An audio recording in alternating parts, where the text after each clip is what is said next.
Hello लोगोफोर, नोंथांमोनखौ आंनि जेबि चेनेलाव बयखौबो आरोबाव बरायना लाबाय। दायो आं मोनसे भिडिअ लाना फैदों लोगोफोर।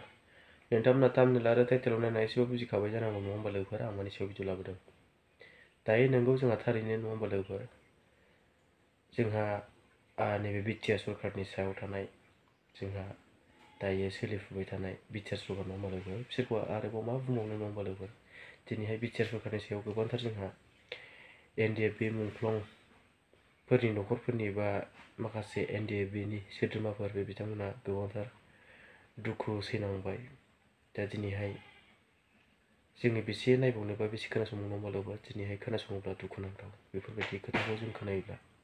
दा जोंहा बिनिनो एसे आगोल बिटिआर एकर्ड, नङा होमबा लोगोफोर? बे जाजेननाय समावहाय जोंहा गोबांथार खोथा होदोंमोन जाहैदों। जोंहा बे खोथा होनायानो जाहैबाय जोंहा बिआर फेरेंगा रन्जित बसुमतारी, बे बिथाङा जोंहा एनडिएफबि मुंख्लंफोरनि न'खरावहाय 5 लाख रां अनसुंथाइ बेफोरबायदि होनायनि खोथा होदोंमोन जाहैबाय। गावनि खुगाजोंनो गाव बुंनानै होदोंमोन जाहैबाय। दा बेफोरो गासिबो थगायनाय बायदि जाजोब्बाय। दिनैसिम बिटिआर सरकार सालायनाया 5 बोसोरानो जाबायानो। दा दिनैहाय बेवहाय दासिमावबो नैबे मुंख्लं न'खरारिफोरा दिनै बे 5 लाख गावनि खुगाजों बुंनाय बेफोरखौ दिनै थाइसेबो मोनाखै जाहैबाय, बा मावना होआखै जाहैबाय।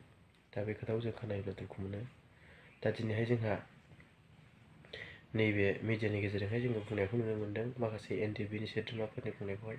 दा दिनै गोबांथार थगायबोबाय जाहैदों।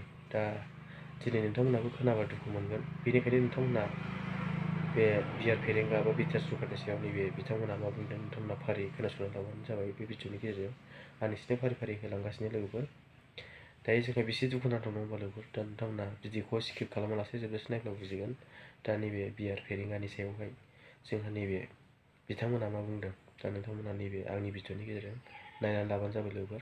गोबां समनिफ्रायनो जों गोबां रोखोम सावरायबोबाय गभर्नमेन्टनि सायाव, आरो गभर्नमेन्टजोंबो जों रायलायाखै नङा, रायलायबाय बिटिआर गभर्नमेन्टजों।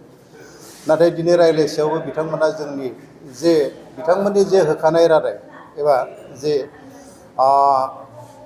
माबायाव लिरखानाय बेबादि हिसाबै बिथांमोना मावफुंना होयैयाव जोङो आरोबाव दुखु फोरमायदों दिनैनि बे जथुम्मानि गेजेरजों, जे बिथांमोना जोंनि एनडिएफबि थैनाय न'खरफोराव जेयानाखि रादाय होखाजानाय बायदि 5 लाख अनसुंथाइ आरो थैनाय न'खरफोरनि जे साखरि होनो होननानै बिथांमोना गले गले बुंबाय थादोंमोन। स्वयं जोंनि हाग्रा बिफाननि एम फेरेंगा बसुमतारी सार, बिथाङा गावनो बुंदों, गावनि खुगाजों खुदनो, जेब्लानाखि बिटिआर एकर्ड जादों, बे एकर्डनि उनावबो आरो एकर्डनि सिगाङावबो बिथांमोना बारे बार बुंदों जे जोंनि जे बड'लेण्ड सोरजिनो थांनायाव जोंनि एनडिएफबि दुखुथिया न'खरनो जोंनि गभर्नमेन्ट फैनाय लोगो लोगो जोङो मोनफ्रोमबो थैनाय न'खराव जोङो मोनफा मोनफा साखरि होगोन होननानै आं दिनै बे न'ब्लाङांनिफ्रायनो नोंथांमोननो प्रमिस लानानै रादाय होनाय जाबाय होननानै। नाथाय दिनै जोङो नुनो मोनबाय जे बिथांमोननि गभर्नमेन्टआ फैयै 5 बोसोरानो जोबनोसै। 5 बोसोर जोबनो थाखाय दिनै आरो बेसेबां दिन दंबावो, बेसेबां सान दंबावो? मात्र 4 मासल'सै, नंगौना नङा? दा बे 4 मासनि गेजेराव बिथांमोना साखरिनि खोथाखौथ' दोनथ'दो, जे मुंख्लं न'खरा जे 5 लाख थाखा मोननांगौ अनसुंथाइ, बेखिनिखौबो बिथांमोना दिनैसिमाव होजोबनो हायाखै। जोंनि हिसाबाव दङ 3111 जन मुंख्लं।